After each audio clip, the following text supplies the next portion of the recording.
ছয় দফা দাবিতে রাজভবন অভিযানের অঙ্গ হিসেবে শনিবার ত্রিপুরা রাজ্য উপজাতি গণমুক্তি পরিষদ, উপজাতি যুব ফেডারেশন এবং উপজাতি ছাত্র ইউনিয়নের কেন্দ্রীয় কমিটির যৌথ উদ্যোগে সার্কিট হাউস সংলগ্ন এলাকায় 3 ঘণ্টার গণ অবস্থান সংঘটিত হয়। এই গণ অবস্থানে উপস্থিত ছিলেন প্রাক্তন মুখ্যমন্ত্রী মানিক সরকার, বিরোধী দলনেতা জিতেন্দ্র চৌধুরী, জিএমপির সভাপতি নরেশ জমাতিয়া, সম্পাদক রাধাচরণ দেববর্মা সহ অন্যান্য নেতৃত্বরা। দাবিগুলির মধ্যে অন্যতম হল আদিবাসী জনসংখ্যার অনুপাত 8.6% অনুযায়ী কেন্দ্রীয় সরকারি চাকুরিতে এসটি সংরক্ষণ সুনিশ্চিত করে সমস্ত শূন্য পদে নিয়োগ করতে হবে,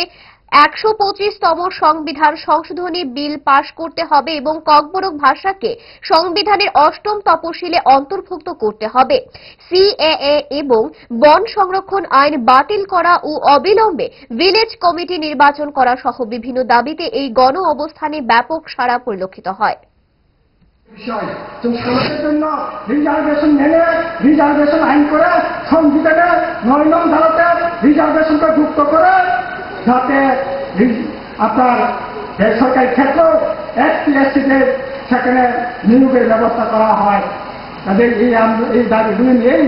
আমরা এই গণ অবস্থানে বসেছি। তাদের সমস্ত গণতান্ত্রিক অংশের মানুষ এই আন্দোলনে সামিল হবেন, দাবিকে সমর্থন করবেন, এই আশাটুকু রেখে আবারও সকলকে খাতা হান্তা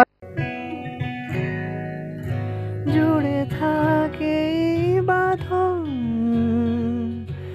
আপনার চেয়েও আপন, জুড়ে থাকে বাঁধন আপনার চেয়েও আপন, আপনার চেয়েও